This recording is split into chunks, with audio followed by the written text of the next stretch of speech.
तो कह रहा भाई पवन खाप न बदनाम ना कर, नहीं तो बात बिगड़ जाएगी।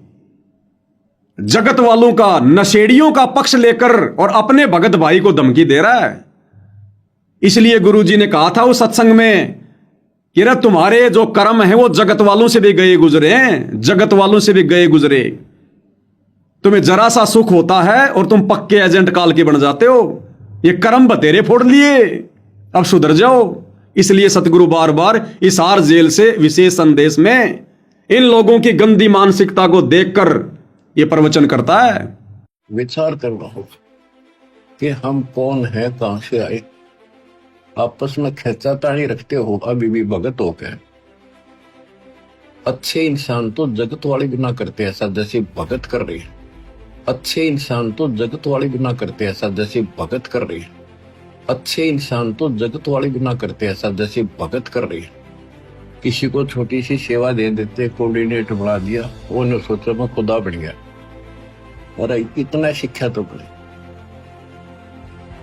मजदूर बनो सीखो, मजदूर। और कई देखा है कि कोऑर्डिनेटर या जिसकी जो भी व्यवस्था लगाई जाती है, व्यवहार भी ठीक नहीं करते, धमकान लग जाते, फुरकान लग जाते। और कुछ ऐसी भी शिकायतें आई हैं जो बहन बेटियों के साथ गलत मैसेज भी डालते हैं। तो वो दुष्ट लोग ना तो कोऑर्डिनेटर के योग्य है, ना वो भगत के योग्य। और कुछ ऐसी भी शिकायतें आई हैं जो बहन बेटियों के साथ गलत मैसेज भी डालते हैं। तो वो दुष्ट लोग ना तो कोऑर्डिनेटर के योग्य है, ना वो भगत के योग्य।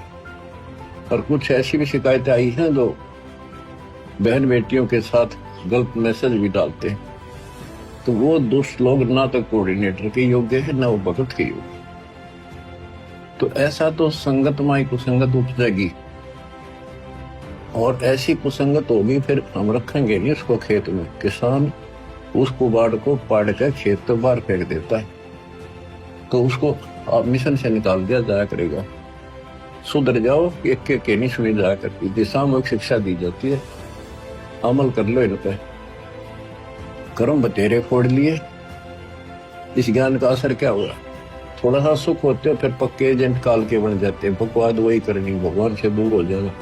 थोड़ा सा सुख होते हो फिर पक्के एजेंट काल के बन जाते हैं। बकवाद वही करनी, भगवान से दूर हो जाना। थोड़ा सा सुख होते हो फिर पक्के एजेंट काल के बन जाते हैं। बकवाद वही करनी, भगवान से दूर हो जाना। क्या कह रहा है भाई और बहनों? ये भगत के लक्षण है क्या जो बोल रहा है? ये भगत के शब्द हो सकते हैं क्या जो 25 साल से भक्ति कर रहा है, जिसको सार नाम मिल गया, सार शब्द मिल गया? अब सोचो इनकी कुसंगति करके बाकी संगत को क्या मिलेगा? सीधी सीधी धमकी दे रहा है कि भाई पवन खाप न बदनाम ना कर, नहीं तो बात बिगड़ जाएगी। सुनिए इनके बोल वचन। और जब भाई पवन तेरा जी कर रहा है ना ज्ञान चर्चा ने, तो नू खाप में बदनाम ना कर, बात बिगड़ जाएगी।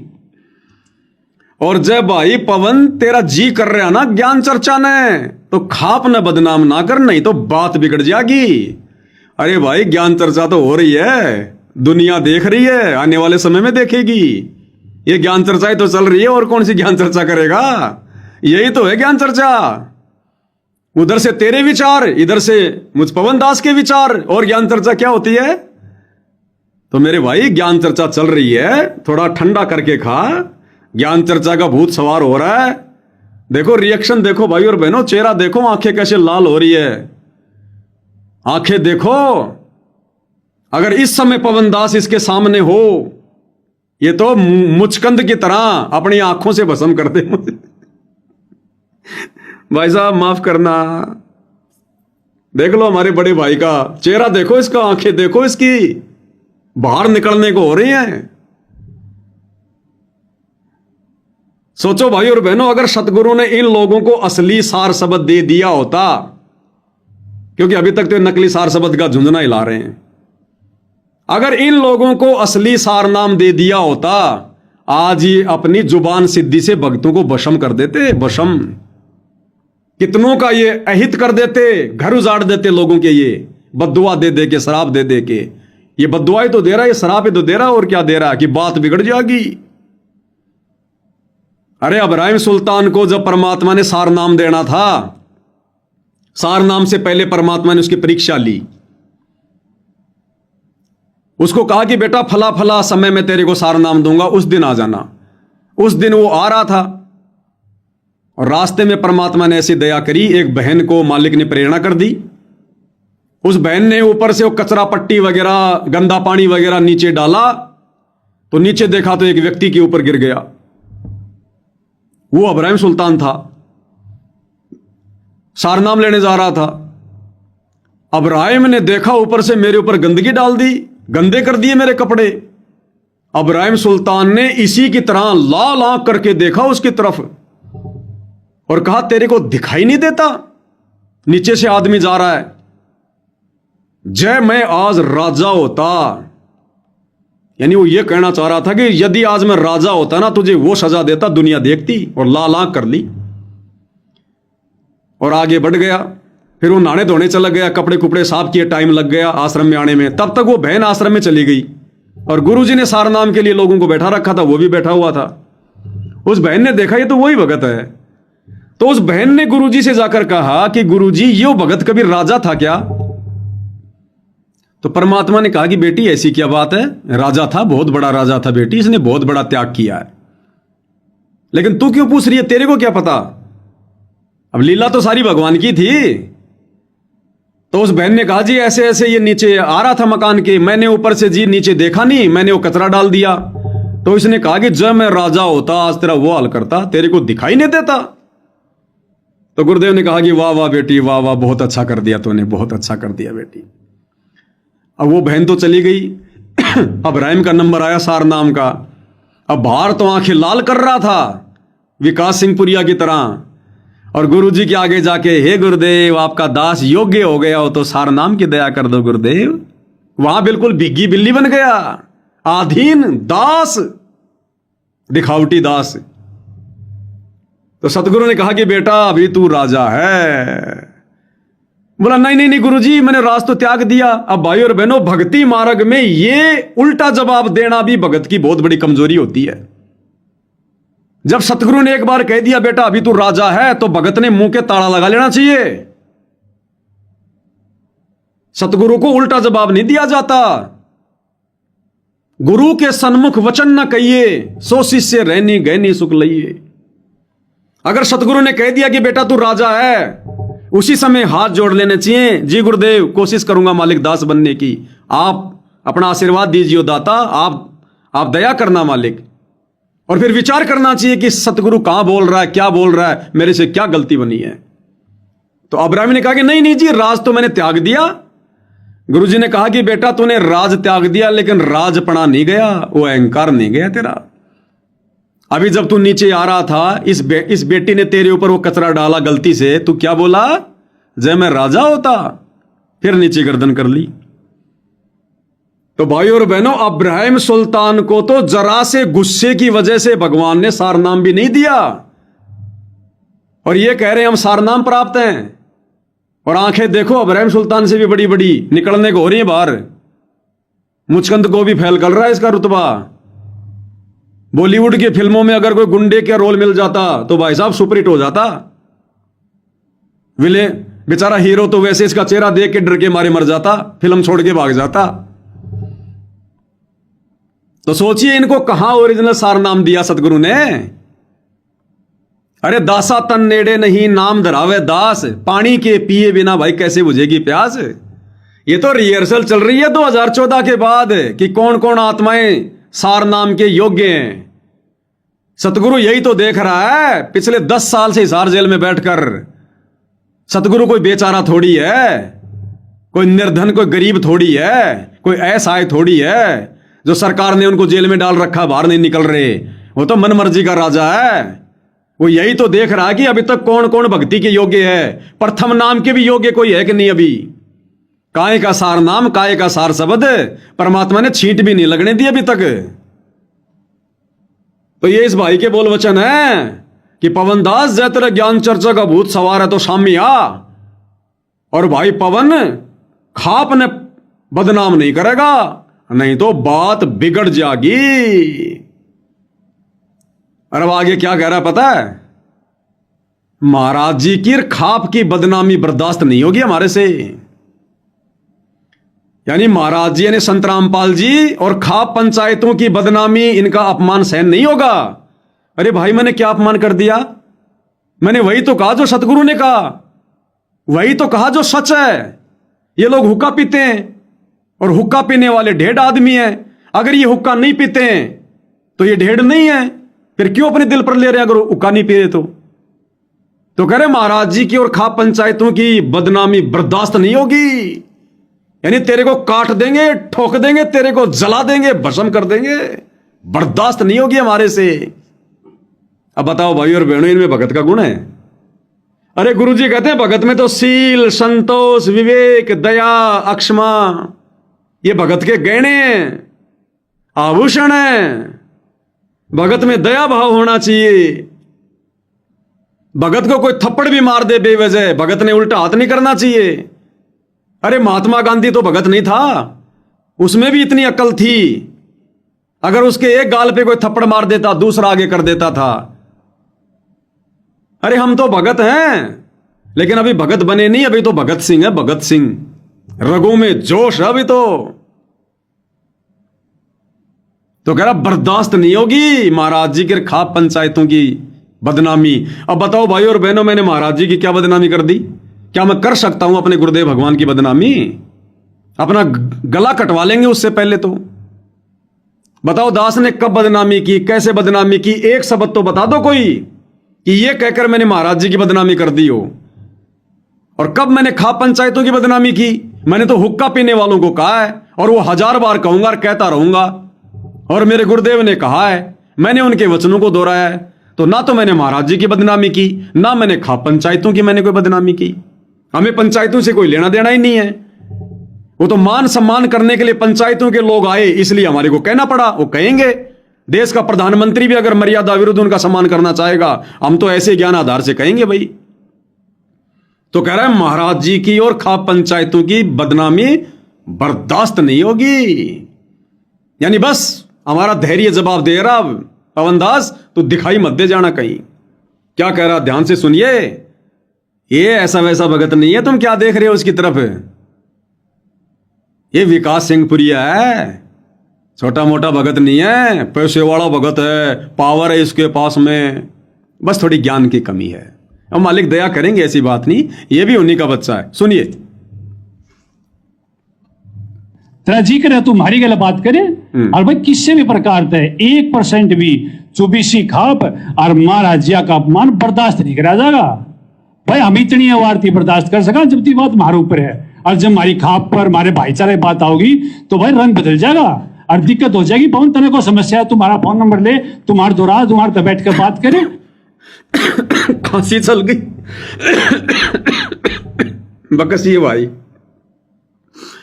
कह रहा पवनदास, हम तब तक ही शांत हैं जब तक हमारे ऊपर बात है। अगर हमारी खाप पंचायत में बात आ गई, हमारा रंग बदल जाएगा। यानी फिर हम भगत से गुंडे बन जाएंगे, हम भगत से फिर बदमाश बन जाएंगे। कह रहा हमारा रंग बदल जाएगा। फिर रंग बदलना तो यही होता है भाई, कि जब तक बात हमारे ऊपर है, यानी पवनदास तू आश्रम वालों को कुछ भी कह ले, चोर हैं, डकैत हैं, कुछ भी हैं, संगत का धन खा रहे हैं, संगत की मर्यादा तोड़वा रहे हैं, काल के दूत हैं, कहता है हमारे को कुछ भी कह ले, लेकिन बात अगर हमारे भाईचारे पर आ जाएगी, देख लो भाईचारा ऐसा होता है भाई और बहनों। देखा, भक्तों से भाईचारा नहीं है इनका, भक्तों से दुश्मनी और जगत वालों से नशेड़ियों से भाईचारा। साधु सेती मस्करी और चोरों नाल खुशहाल, मल अखाड़ा जीतेंगे युगन युगन के माल। ये परमेश्वर की वाणियां भाई और बहनों, अमर वाणियां हैं। आज देखो चरितार्थ हो रही हैं, सत्य साबित हो रही हैं। नशेड़ियों के साथ में तो भाईचारा, उनकी तो बदनामी भी बर्दाश्त नहीं हो सकती, नहीं तो रंग बदल जाएगा भक्तों का। रंग बदलना मतलब भगत से भगत सिंह बन जाएंगे फिर हम। अगर अब बात हमारे भाईचारे पे है, अब भाई और बहनों मैं क्या कहूं, इससे ज्यादा शब्द नहीं है मेरे पास में। अब समझदार को संकेत ही ज्यादा है। मैं अंत में इतना कह सकता हूं कि इस कैटेगरी के व्यक्ति और सारे के सारे ऐसी कैटेगरी के हैं इस कैटेगरी के व्यक्ति अभी तो प्रथम नाम के भी अधिकारी नहीं है ढंग से, प्रथम नाम के भी। अगर इस व्यवहार में ये लोग प्रथम नाम का जाप करते हैं तो ये प्रथम नाम की बेइज्जती कर रहे हैं, बेइज्जती। उसका कोई प्रतिफल इनको नहीं मिलेगा। और ये ले लेके बैठे हैं फर्जी सार नाम, सार शब्द, आश्रम के प्रतिनिधि बने बैठे हैं। ये क्या शिक्षा देंगे दुनिया को? क्या महाराज जी की तरफ से ये लोग ये प्रतिनिधित्व करेंगे? ये इनके आचार विचार व्यवहार, इनका रंग ढंग आप लोगों के सामने गुरुदेव भगवान के आशीर्वाद से पेश किए जा रहे हैं, क्योंकि ये सत भक्ति मार्ग है भाई और बहनों। ये कलयुग की बिचली पीढ़ी है, परमात्मा कोई कमी नहीं छोड़ेगा। भक्तों की हर भ्रमणा का परमात्मा समाधान करवाएगा। अगर मोक्ष प्राप्त करना है, काल लोक से छुटकारा पाना है, तो भगत ने भक्तों को देखकर नहीं चलना। भगत कब रंग बदल जाएगा कोई भरोसा नहीं है। और ये तो वैसे रंग बदलने की बात कह रहा है बार बार, गिरगिट की तरह। तो गुरुदेव भगवान ये चाहते हैं कि बच्चों, इस भक्ति मार्ग पर यदि तुम्हें सफल होना है, मोक्ष प्राप्त करना है, तो भक्तों को भी देखकर नहीं चलना है। केवल अपने गुरुदेव के सत्संगों को, उनके प्रवचनों को, उनके ज्ञान को आधार बना के चलना है। अगर ब्लाइंड फेथ करना, अंधविश्वास करना, तो केवल अपने गुरु पर, उनके वचनों पर। भगत की बातों को पहले सुनो, समझो, विचार करो, उसके बाद में अमल करो। और नादान संगत जो सतलोक आश्रम में जाती है, ऐसे व्यक्तियों को परम भगत मान के, इनकी पूंछ पकड़ के सतलोक जाने की सोच रही है। तो क्या प्रवचन दे रहा है कि भाई पवन रंग बदल जाएगा अगर हमारे खाप के ऊपर तूने उंगली उठाई तो, हमारे भाईचारे के ऊपर तूने उंगली उठाई तो। अब ये इनका भाईचारा हो गया, जगत वाला इनका भाईचारा हो गया। भाई और बहनों, परमेश्वर ने सब कुछ क्लियर कर रखा है। कुलकर्णी के कारण हंसा गया भिगोए, अरे फिर यो कुल के कर लेगा जो तू चार पाए का होए। ये हुक्का पाड़ तो जानवर बनेंगे 84 में जाएंगे परमात्मा के विधान अनुसार। और इनके साथ में झूठा भाईचारा निभा के तुम लोग भी 84 में जाओगे, गधे बन के घूमोगे। फिर यो भाईचारा, ये कुल, ये तेरा क्या ढाल अड़ाएगा फिर? अरे कौन से दिन सत्संगों को समझोगे फिर? सतगुरु की जुबान में छाले पड़ गए सत्संग करते करते। अब नालायकों की बुद्धि में एक बूंद भी नहीं समाई। ये दया करी भाई और बहनों, इनका ये इंटरव्यू हमारे हाल लग गया और आज इनके वचन हमारे को सुनने को मिल रहे हैं। हमें पता चल रहा है, दूर बैठे बहुत सारे नए भाई बहन जो अभी आश्रम में नए गए, ना जाने उनके मन में क्या क्या विचार आते हैं कि आश्रमों में तो पता नहीं कैसे कैसे भगत होंगे हैं। आश्रमों में तो पवन दास से भी पुराने पुराने भगत हैं, 20-20 साल वाले, 25-25 साल वाले। ना जाने उनके पास तो ज्ञान का भंडार होगा। ये है ज्ञान का भंडार, देख लो, ये बारूद का भंडार है, बारूद का भंडार। गुरुदेव ने कथा सुनाई ना सत्संग में, 4 साल वाला भगत और 40 साल वाला भगत है। वो हाल है भाई और बहनों, वो हाल है। खक भी नहीं है, खक भी।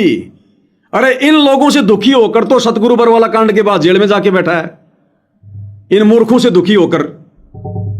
और उससे भी बढ़कर मूर्खता ये वर्तमान में कर रहे हैं। इसलिए तो सतगुरु आ नहीं रहे कि क्या करूंगा भाई बाहर आके।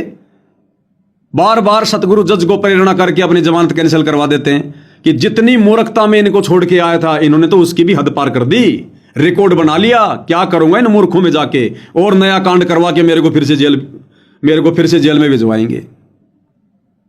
तो कह रहा है बात हमारे भाईचारे में आ रही है। रंग बदल जाएगा भाई पवन दास, रंग बदल जाएगा। तने बात करनी है तो हमारा नंबर ले, मारसू बात कर। अरे भाई बात करने की जरूरत ही नहीं, भगवान ने तुम्हारे से वीडियो बनवा दिया, तुम्हारे विचार आ गए, अब ये बातें हो रही हैं, समझने वाले समझ जाएंगे। अब आगे भाई और बहनों कुछ ज्ञान आधार से चर्चा होंगी। ये भाई उल्टे सीधे उदाहरण पेश करना चाहता है इन खाप पंचायतों के बचाव में। और ये दामोदर सेठ का उदाहरण दे रहा, दामोदर सेठ का, कि भगवान ने दामोदर सेठ का जहाज डूबने से बचा लिया। दामोदर ने प्रार्थना की थी, फिर दामोदर ने जाकर, बाकी सेठों ने जाकर सतगुरु का धन्यवाद कर दिया। इसमें क्या हो गया? तू क्यों खाप पंचायत के लोगों के ऊपर उंगली उठाता है? भाई विकास सिंह पुरिया जी, उदाहरण दो तो सटीक दिया करो, समझ में आने वाले दिया करो। ये साध संगतियां हैं, सतगुरु के आशीर्वाद से यहां बाल की खाल निकाली जाती है। 100 सुनार की 1 लोहार की। तो भाई क्या कह रहा है, ध्यान से सुनिए इनके विचार। अर्ज खापती के मैं कह दिया, ये दामोदर का जहाज डूबा था, दामोदर ने प्रार्थना कर दी, अगर महाराज जी रक्षा कर दो। दामोदर के साथी भी उसका मैं थे, आज वो हम डूब रहे थे, हमने प्रार्थना कर दी, अगर जी हमारे खेत डूबे पड़े हैं, हम समस्या में, और महाराज जी दया कर दी, भाई दामोदर भी बच गया, साथी भी बच गए। और वह साथी जाकर भाई कबीर जी के उसमें आश्रम में जाकर उन्होंने धन्यवाद कर दिया। तो वो धन्यवाद करने में भाई की ना हो गया, अरे सत्संग सुन तो ढंग से सुने, और सत्संग के माध्यम तक खा पंचायत ने बदनाम करने की कोशिश ना करे। अरे सत्संग सुने तो पवन ढंग से सुने। अब ये तो संगत निर्णय करेगी किसने ढंग से सुने।